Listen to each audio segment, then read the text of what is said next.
بسم اللہ الرحمن الرحیم۔ اللہ کے نام سے شروع جو بڑا مہربان نہایت رحم والا ہے۔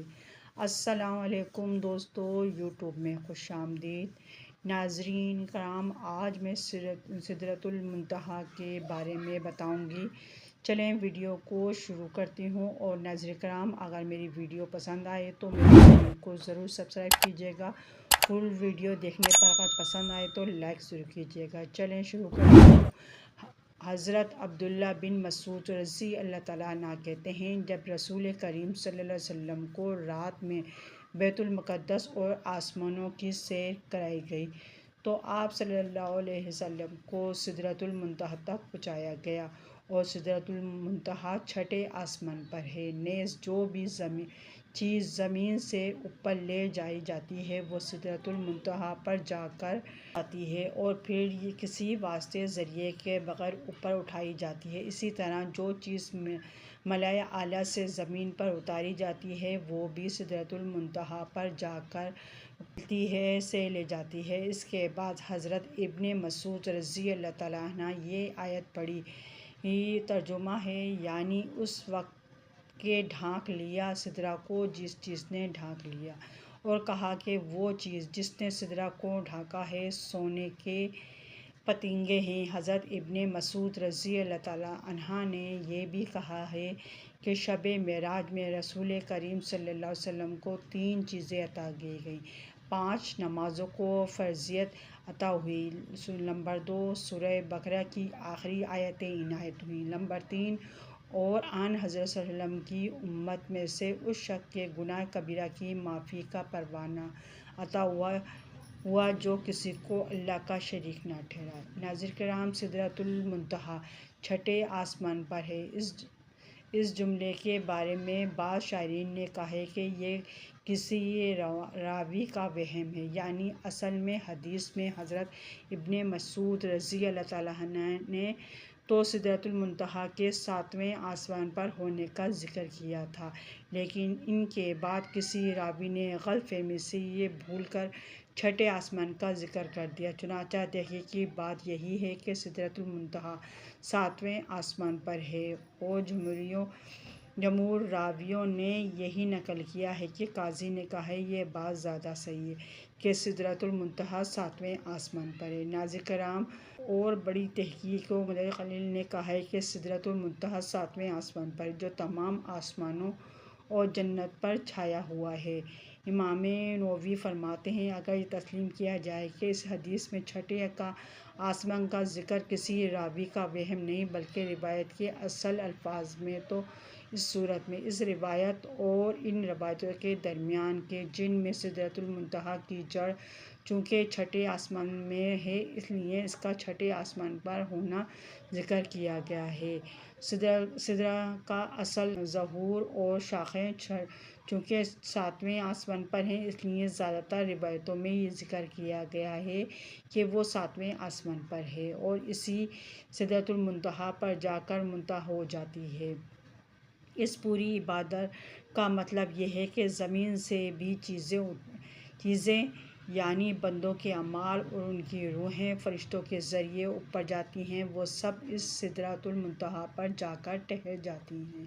اس کے آگے چونکہ فرشتوں کو بھی جانے کی اجازت نہیں ہے، اس لیے یہاں سے وہ چیزیں فرشتوں کے واسطے ذریعے کے بغیر اللہ تعالیٰ اپنی قدرت سے اوپر اٹھا لیتا ہے۔ اسی طرح جو چیزیں بارگاہ اقدس سے زمین پر نازل ہوتی ہیں جسے اوامر احکام الہی، وہ سب اوپر سے آ کر سدرۃ المنتہا پر ٹھہر جاتی ہیں، اور وہاں متعین فرشتے ان چیزوں کے لیے ہیں اور نیچے تک پہنچاتے ہیں۔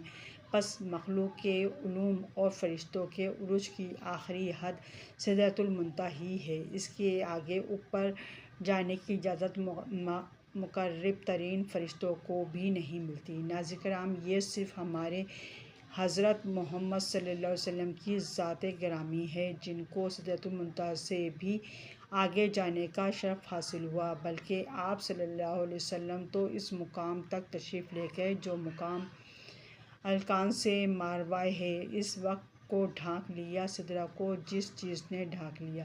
یہ آیت کریمہ کریمہ از یسی سدرۃ العیق کا ترجمہ ہے، جو حضرت عبداللہ ابن مسعود رضی اللہ تعالیٰ عنہ نے سدرۃ المنتہا کی ذکر کی مناسبت سے پڑھی۔ گویا حق تعالیٰ نے بھی اس چیز کو مہم بھی کہا ہے جس نے سدرۃ المنتہا کو ڈھانک رکھا ہے۔ اس میں اس طرف اشارہ ہے کہ وہ ایک ایسی چیز ہے جس کی حیثیت نہ کوئی نہیں جان سکتا اور نہ کوئی یہ بتا سکتا ہے کہ وہ چیز مقدار و تعداد میں کتنی ہے، کیفیت و حیثیت کے اعتبار سے کیسی ہے۔ نیز انداز بیان کا مقصد اس چیز کی عظمت و کثرت کو بیان کرتا ہے، اور سابق حدیث میں آن حضرت صلی اللہ علیہ وسلم کے ان الفاظ الوا معاویہ میں نہیں جانتا وہ کیا چیز تھی سے بھی یہی مراد ہے، نہ کہ واقعی علم و ادراک کی نفی مراد ہے۔ ایک اور روایت میں اسی سدرۃ المنتہا کے متعلق یہ آیا کہ اس کے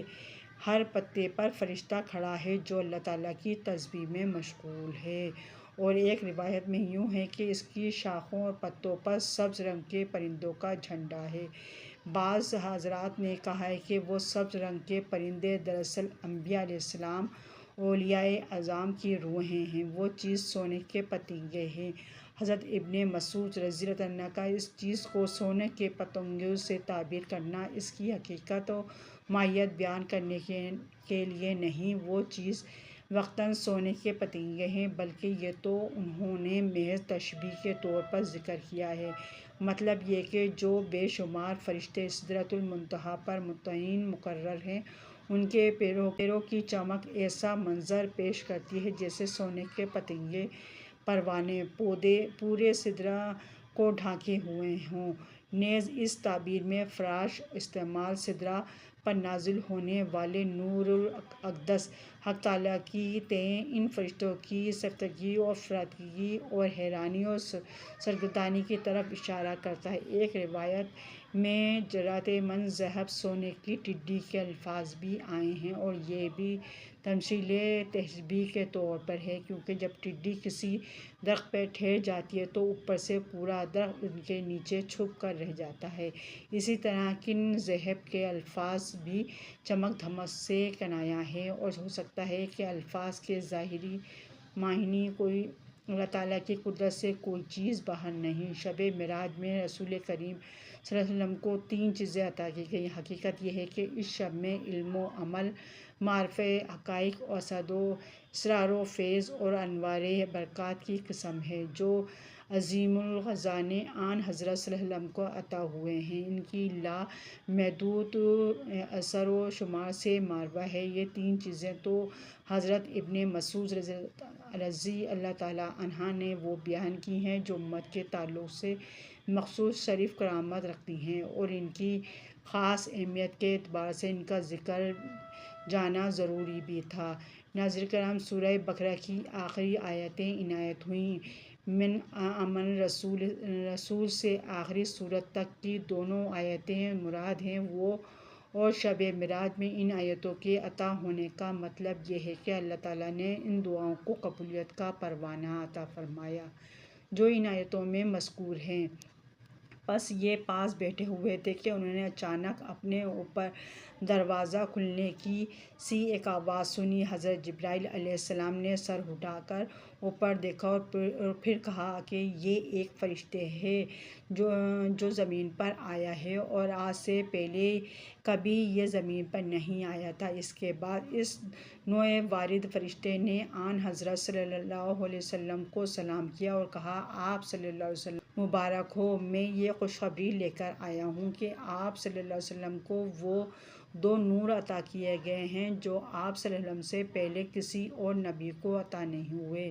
ناظرین کرام، ایک تو فاتحہ الکتاب یعنی سورۃ فاتحہ اور دوسرا سورۃ البقرہ کی آخری آیتیں۔ آپ ان دونوں میں سے جو حروف بھی پڑھیں گے اس کے اوز، اجر و ثواب یا اس میں مذکور دعا کی قبولیت سے نوازے جائیں گے۔ گویا شب معراج میں ان آیتوں کا دیا جانا ان عطایا الہی میں کا ایک حصہ تھا جن سے اہم موقع پر اور اس رفیع و ثانی مقام یعنی بارگاہ کبریائی میں آپ صلی اللہ علیہ وسلم کو سرفراز فرمایا گیا، اور جس کی ایک بارگاہ نماز پنجگانہ ہے۔ اور مسلم وغیرہ کی اس روایت میں جو کچھ بیان کیا گیا ہے اس کا اصل یہ ہے کہ فرشتے کا آسمان سے اترنا آپ صلی اللہ علیہ وسلم کو شب معراج میں عطا شدہ ان آیتوں کی اہمیت و فضیلت کو ظاہر کرنے اور یہ بشارت دینے کے لیے تھا کہ آپ صلی اللہ علیہ وسلم کو جو یہ سب سے بڑی چیز عطا ہوئی تھی، آپ صلی اللہ علیہ وسلم پہلے بھی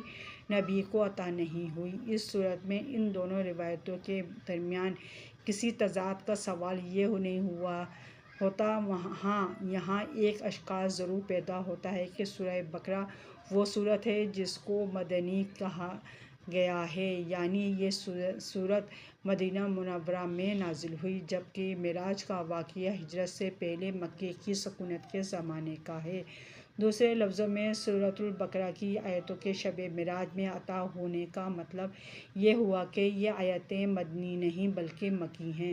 اس کا جواب محدثین شارحین نے یہ دیا ہے کہ سورہ بقرہ کو مدنی اس اعتبار سے نہیں کہا گیا کہ اول سے آخر تک اس کی تمام آیتیں مدینے میں نازل ہوئی ہیں، بلکہ اس اعتبار سے کہا گیا کہ ان دو آخری آیتوں کے علاوہ اور تمام آیتیں مدینے میں نازل ہوئی ہیں۔ ابن ملک نے حسن ابن سیرین اور مجاہد یہ قول نقل کیا ہے کہ اللہ تعالیٰ نے سورہ بقرہ کی وحی حضرت جبرائیل علیہ السلام کے واسطے کے بغیر شب معراج میں براہ راست خود عطا فرمائی تھی۔